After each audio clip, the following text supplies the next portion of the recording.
नमस्कार, मी शोभा पिंपळकर. आपण आलोय मस्केवाडी गावामध्ये. आपण या मावशींना अमृत ज्यूस दिले होते.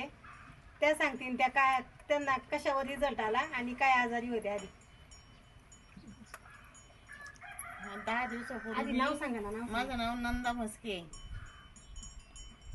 मी हे अमृत ज्यूस 10 दिवसापूर्वी घेतलेले. याच्या अगोदर मी खूप पित्ताने आजारी होते. माझी पित्ताची पिशवी काढली, पण 10 दिवसामध्ये ती 20 दिवसात बातमी संपायला सांगितली होती, पण मी वैतागल्याने 10 दिवसाचं संपवली.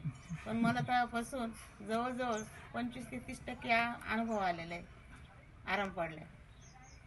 पित्ताचा त्रास बिलकुल होत नाही होत. म्हणजे मला कलमल वगैरे काही नाही झाली.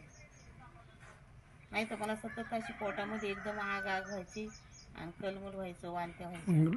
तुम्ही लोकांना काय सांगणार, घ्यायचं का नाही घ्यायचं? हां, पण घेतल्याच्या नंतर फरक पडतोच ना. आपण जर नियमाने घेतलं तर आणि नियम पाळला तर फरक पडतोच, आणि नाही आपण नियम पाळलं कसं काय फरक पडेल? आपण जर त्याच्यावर 4-4 वेळा चहा पित राहिलो तर कसं काय फरक पडेल? बरोबर आहे. कुठली गोष्ट नियमातच पाहिजे ना. पण त्यासाठी हे अमृत ज्यूस आता एक बाटली खपवली, दुसरीला सुरुवात केली. 3 महिन्याचा कोर्स आहे हा. 3 महिन्याचा पूर्ण करणार ना तुम्ही? मी पूर्ण करणार. मला फक्त 4 महिने सांगितलं तरी मी पूर्ण करणार. चालते. धन्यवाद.